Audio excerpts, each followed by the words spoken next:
Navapur town हॉलमधील Covid काळातील भीती दूर करण्यासाठी भरत गावितांच्या पुढाकाराने भव्य दत्त बावन्नी सोहळा। कोविड काळात नवापूर नगर परिषदेच्या टाउन हॉलमध्ये कोरोना सेंटर सुरू करण्यात आले होते। त्या कठीण काळात अनेकांनी आपले प्राण गमावल्यामुळे या वास्तूत शुभ कार्य करण्यास नागरिक धजावत नव्हते। जनमानसातील ही भीती दूर करून सकारात्मकता निर्माण करण्यासाठी लोकनेते भरत माणिकराव गावित यांच्या पुढाकाराने व नगराध्यक्ष जयवंत जाधव यांच्या उपस्थितीत येथे सद्गुरू रंग अवधूत महाराज पादुका पूजन व श्री दत्त बावन्नी 52 पाटाचा भव्य धार्मिक सोहळा उत्साहात संपन्न झाला। सकाळी अवधूत मंदिरापासून वाजत गाजत निघालेल्या पालखी सोहळ्याचे शहरात जंगी स्वागत करण्यात आले। टाउन हॉल येथे हजारो भाविकांनी सामूहिकरित्या श्री दत्त बावन्नीचे पठण केल्याने संपूर्ण परिसर आध्यात्मिक ऊर्जेने भारावून गेला। भरत गावित यांनी या उपक्रमाद्वारे समाजाला सुसंस्कार देण्याचा प्रयत्न केला, तर नगराध्यक्ष जयवंत जाधव यांनी सांस्कृतिक कार्यांना नेहमी सहकार्य करण्याचे आश्वासन दिले। या ऐतिहासिक सोहळ्याला तालुक्यातील भाविक व विविध क्षेत्रातील मान्यवर मोठ्या संख्येने उपस्थित होते। ब्युरो रिपोर्ट, नवापूर गर्जना न्यूज चॅनल नेटवर्क। आज आपण नगरपालिका टाउन हॉल या ठिकाणी श्रीरंग अवधूत महाराज यांच्या पादुका पूजनाचा कार्यक्रम आयोजित केला होता। या नवापूर शहरामध्ये 1920 मध्ये जो कोरोना आला होता आणि त्या कोरोनाच्या काळामध्ये या टाउन हॉलला कोविड सेंटर हे केलेलं होतं आणि त्या कोविड सेंटरमध्ये या ठिकाणी बरेचसे कोरोनाचे पेशंट या ठिकाणी ॲडमिट होते। बरेचसे पेशंट हे भगवंताच्या आशीर्वादाने सुदैवाने आजही आपल्यामध्ये आहेत, पण काही आपल्यातून सोडून गेले।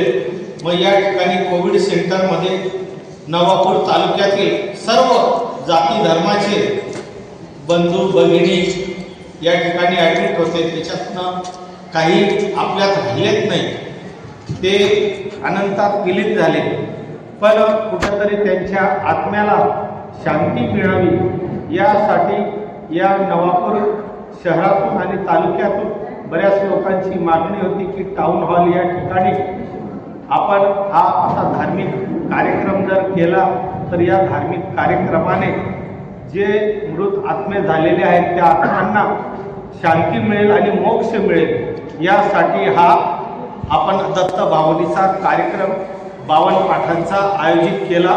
आणि त्यासाठी या ठिकाणी नवनियुक्त नगराध्यक्ष माननीय जयंत जाधव, आमचे नगरसेवक माननीय धर्मेशभाई पाटील आणि सर्व दत्त परिवार पादुका पूजनासाठी आलेले सर्व अश्विनबाई असतील, बिजनेशबाई असतील, आनंद महाराज असतील, मनीष सर असतील, विजयबाई असतील, सर्व या ठिकाणी जे आमची मनीषाताई असेल, सर्व भक्त भगिनी, आमची शीतलबेन असेल, या सर्वांनी या ठिकाणी आम्हाला एकत्रितरित्या येऊन आमचे डॉक्टर भट्टसाहेब असतील, विकासबाई असतील, या सर्वांनी आम्हाला या ठिकाणी येऊन ही मदत केली आणि हा कार्यक्रम आयोजित करण्यासाठी त्यांनी सुद्धा मोलाचं सहकार्य केलं।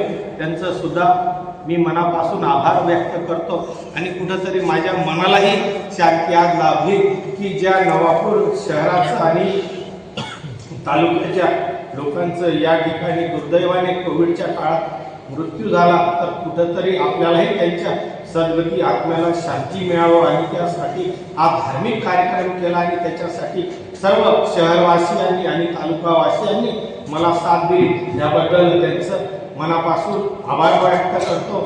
आणि दत्त संप्रदाय, दत्त परिवाराचा सुद्धा मनापासून आभार व्यक्त करतो।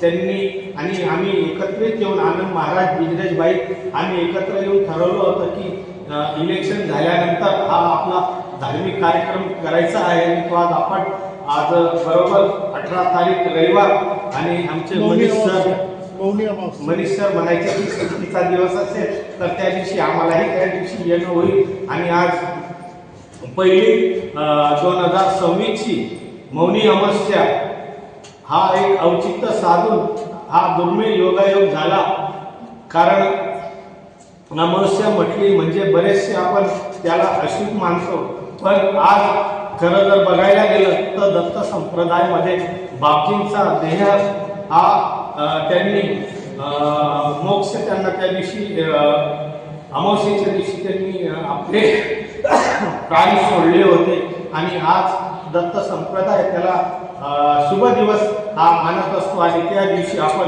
हे कार्य केलेलं आहे. म्हणून तिथं जेही मृत आत्मे झालेले आहेत त्या मृत आत्म्यांना भगवंत सद्गती शांती प्राप्त देऊन त्यांना मोक्ष प्राप्त हो अशी मी भगवंतराया चरणी प्रार्थना करतो. आणि वेळात वेळ काढून या कार्यक्रमासाठी आमचे पूजनीय बाबा काका जोशी हे सुद्धा या ठिकाणी आले. त्यांनी सुद्धा दिंडीमध्ये भाग घेतला आणि सुद्धा या ठिकाणी त्यांनी आशीर्वाद दिला. म्हणून आम्ही नवापूरवासीय या सगळ्यांचं मनापासून आभार व्यक्त करतो आणि नवापूरची जी इडापिडा जी काय असेल ती टळो अशी भगवंता चरणी प्रार्थना करतो. थांबतो. गुरुदेव दत्त. श्री अवधूत श्रीरंगावधूत.